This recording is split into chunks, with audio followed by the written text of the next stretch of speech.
Can we please hear it for Dr. Reddick? Please.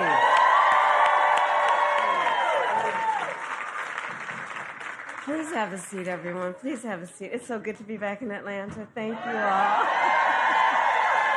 Thank you. You know, I just want to say, thank you. I want to say about Dr. Reddick, you know, some of you may have seen, I did an event last night with Oprah Winfrey, and that it highlighted so many tragic stories, but it also highlighted so many important issues, which is why everyone has taken time out of your busy lives to be here this afternoon. And it highlighted the importance of a Dr. Reddick. Because the courage, Dr. Reddick, that you are showing in the face of these arcane and immoral laws to stand so publicly and talk about your commitment to your oath and to the health and well-being of people who need to be seen and treated with dignity is so extraordinary. And I do believe in moments of crisis, the world has a way of revealing the heroes among us. And I would say, Dr. Reddick, you are one of them. Thank you very much. Thank you. Thank you. Thank you. Thank you.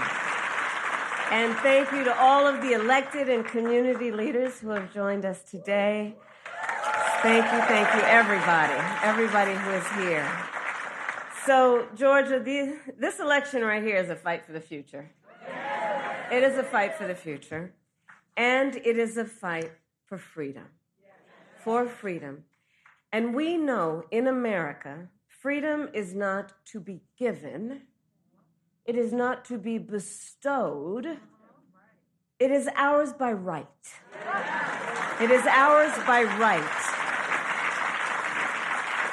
And that includes the fundamental freedom of a woman to be able to make decisions about her own body and not have her government telling her what to do.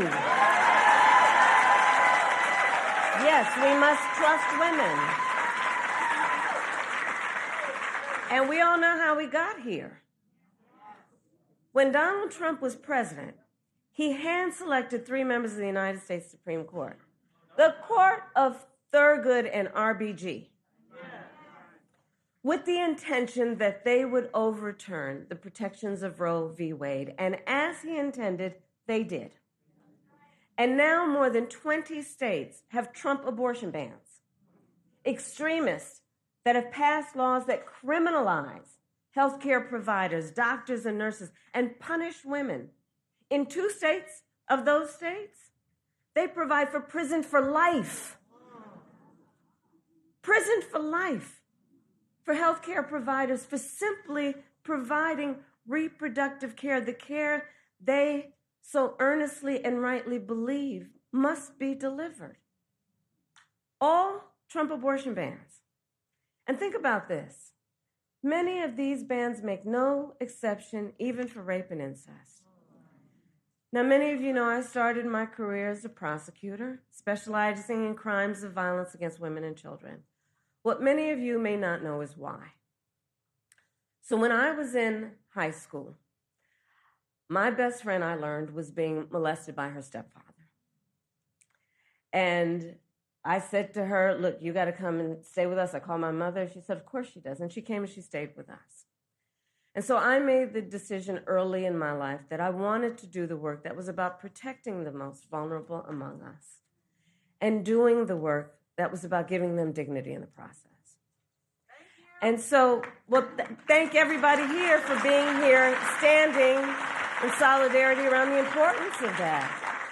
And so I say to you then, from that experience and from the work that I've done, the idea that someone who survives a crime of violence to their body, a violation of their body, would not have the right to make a decision about what happens to their body next, that's immoral. That's immoral. And let us agree, and I know we do, one does not have to abandon their faith or deeply held beliefs to agree. The government should not be telling her what to do. she chooses. If she chooses, she will talk with her pastor, her priest, her rabbi, her imam. But it should not be the government or Donald Trump telling her what to do with her body. And think about it. The stories that Dr. Reddick shares with us, the stories we heard last night, the stories we've been hearing for 2 years. 1 in 3 women in America lives in a state with a Trump abortion ban.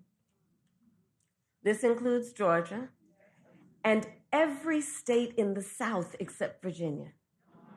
Think about that when you also combine that with what we know has been longstanding neglect around an issue like maternal mortality. Think about that when you compound that with what has been longstanding neglect of women in communities with a lack of the adequate resources they need for health care, prenatal, during their pregnancy, postpartum. Think about that. And these hypocrites want to start talking about this is in the best interest of women and children. Well, where you been? Where you been when it comes to taking care of the women and children of America? Where you been?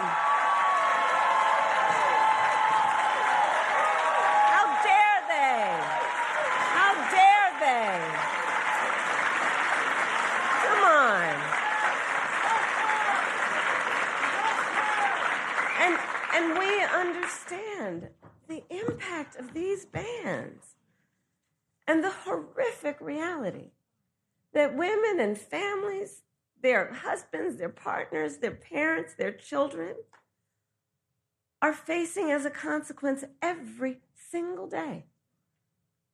Since Roe was overturned, I have met women who were refused care during a miscarriage, wanted to have a child, suffering a miscarriage. I met a woman, I've actually met several, who were turned away from the emergency room. One at early stages after the Dobbs decision came down told me with tears, she was with her husband, about how only when she developed sepsis did she receive emergency care. Only when she developed sepsis did she receive emergency care.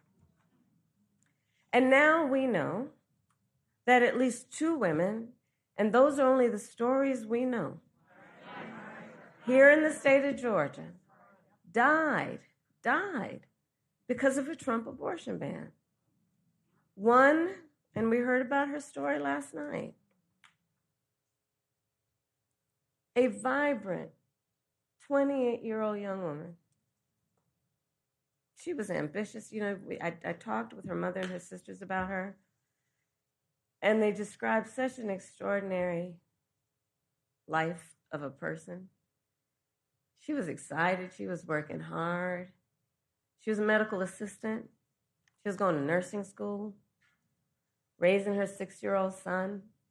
She was really proud that she had finally worked so hard that she gained the independence.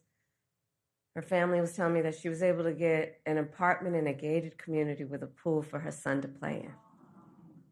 She was so proud, and she was headed to nursing school. And her name, and we will speak her name, Amber Nicole Thurman. Amber Nicole Thurman. Amber Nicole Thurman. That's right.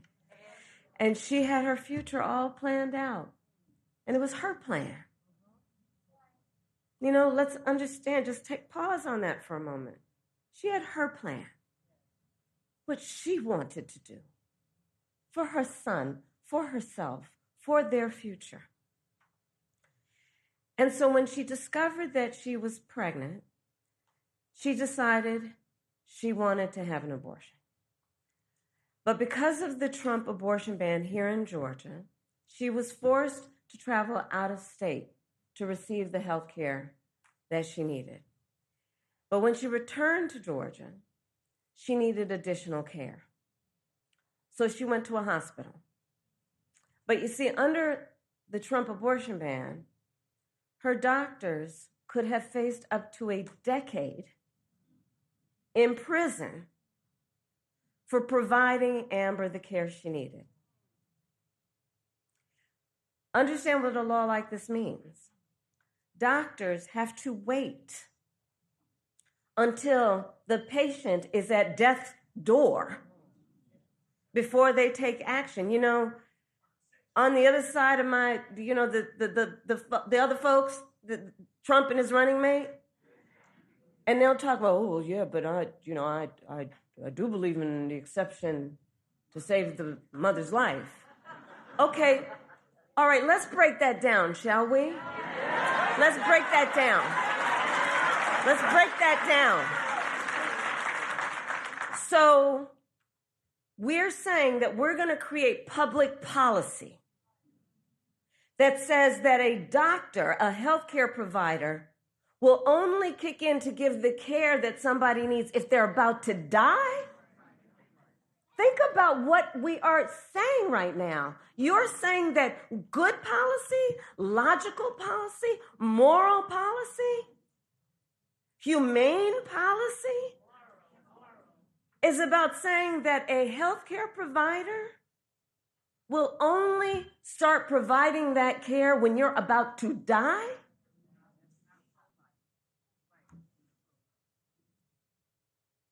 And so Amber waited 20 hours. 20 hours. Excruciating hours. Until finally she was in enough physical distress that her doctors thought they would be okay to treat her. But it was too late. She died of sepsis. And her last words to her mother, which her mother, as you know, tears up and cries every time she speaks it. Last words to her mother, promise me you'll take care of my son.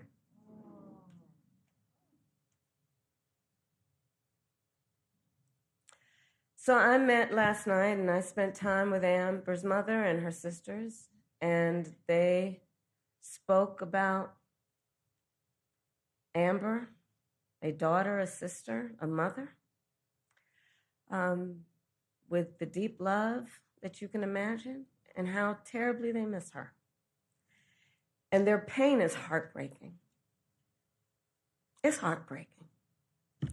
Amber's mother, Shanette, told me that the word preventable is over and over again in her head when she learned about how her child died. The word preventable. She can't stop thinking about the word that they spoke to her. It was preventable. Because you see, medical experts have now determined that Amber's death was preventable.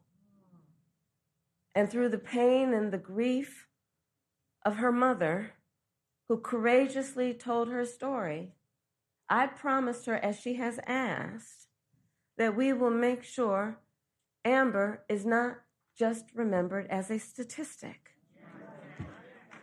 That she will not just be remembered as a statistic. So that people will know she was a mother and a daughter and a sister, and that she was loved, and that she should be alive today. And that she should be alive today. And many of us remember, there's so many leaders here, from 2 years ago when the Dobbs decision came down. We knew this could happen.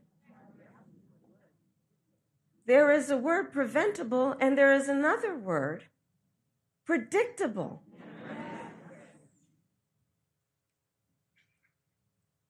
And the reality is, for every story we hear of the suffering under Trump abortion bans, there are so many other stories we're not hearing, but where suffering is happening every day in our country. An untold number of people suffering. Women who are also being made to feel as though they did something wrong. The judgment factor here is outrageous, being made as though to feel as though they are criminals, as though they are alone. So to those women, to those families, I say on behalf of what I believe we all say, we see you and you are not alone, and we are all here standing with you. Standing with you. You are not alone. You are not alone.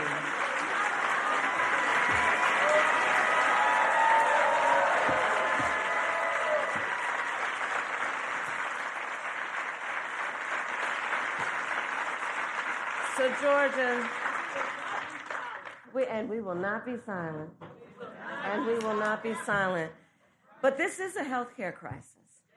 This is a healthcare crisis, and Donald Trump is the architect of this crisis. He brags about overturning Roe v. Wade. In his own words, quote, "I did it and I'm proud to have done it," he says.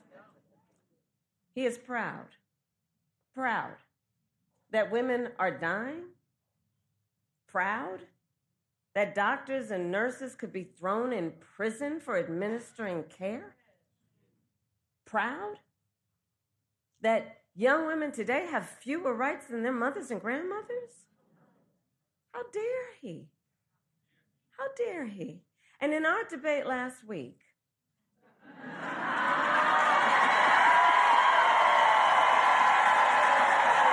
that was fun.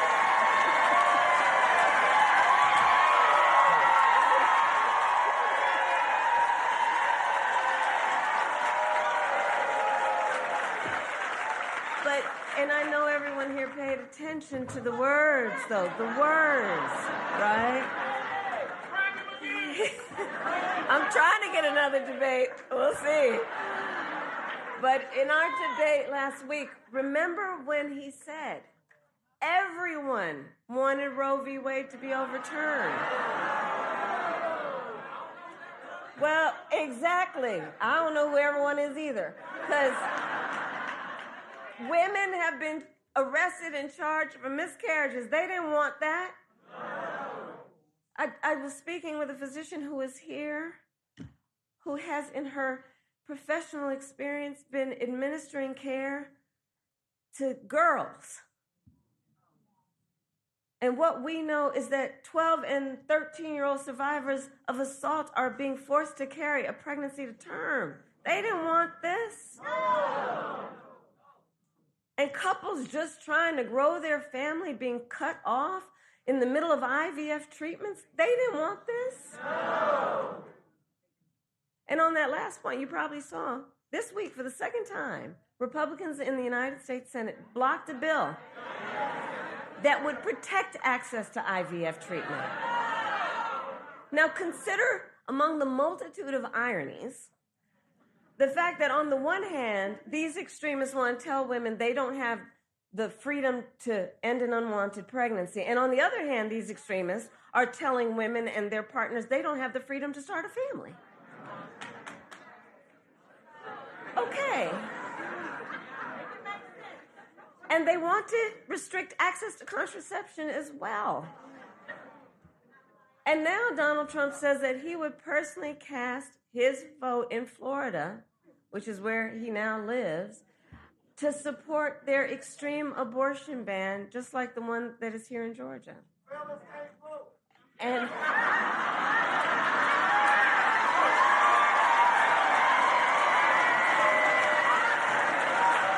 well, that's a whole different policy discussion that we'll have for another day.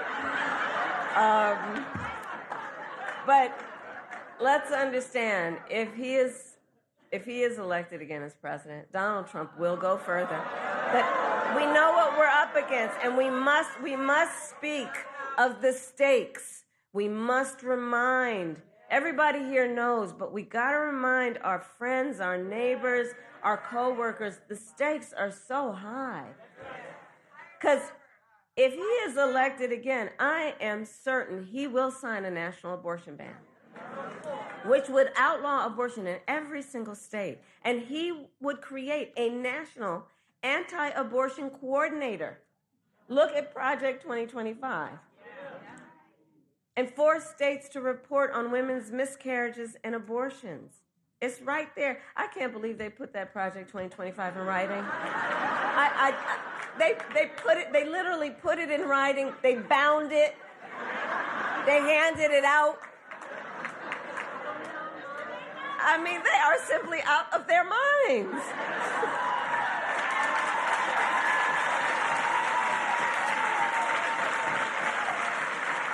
And it's clear that they just don't trust women. Well, we trust women. We trust women.